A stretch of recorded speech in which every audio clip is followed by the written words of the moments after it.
একটি মানুষ যখন সমাজের সার্বিক চিত্র তুলে ধরার চেষ্টা করেন, তখন কিন্তু আসলে তিনি পূর্ণাঙ্গ লেখক হয়ে ওঠেন অথবা সাহিত্যিক হয়ে ওঠেন।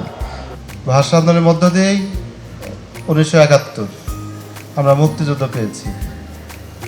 এরপর যত আন্দোলন হয়েছে, বৈষম্য বিরোধী যত আন্দোলন, সব ক্ষেত্রেই আমাদের এই 21-এর চেতনা সবসময় কাজ করেছে।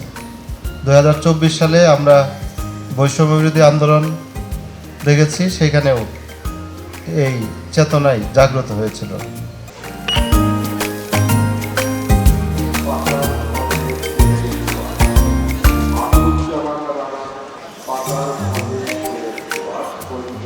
স্টলটাতে যেহেতু বৈষম্য বিরোধীর, তো ব্যাপক হারে সাড়া পেয়েছি। প্রতিদিনই আমাদের কম বেশি বেশ বই সেল হয়, আর প্রতিনিয়ত মনে করেন যে 5 টাকা নেই,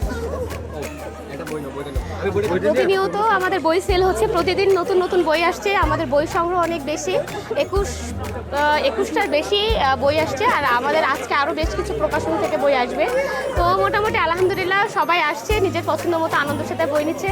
বেশি বিক্রি হচ্ছে বলতে সব বই মোটামুটি সবগুলাই ভালো। 24-এর গণঅভ্যুত্থান বিক্রি হয়েছে, রক্তাক্ত জুলাই, তারপরে নতুন দিগন্ত, মোটামুটি এইগুলা বেশ চলছে। নতুন বই যেহেতু আসছে, জুলাই বিপ্লব একটা আসছে, 36শে জুলাই আসছে, রেড জুলাই, এগুলা খুবই হাই ইয়াতে রয়েছে। মোটামুটি এগুলো প্রতিদিনই সেল হচ্ছে।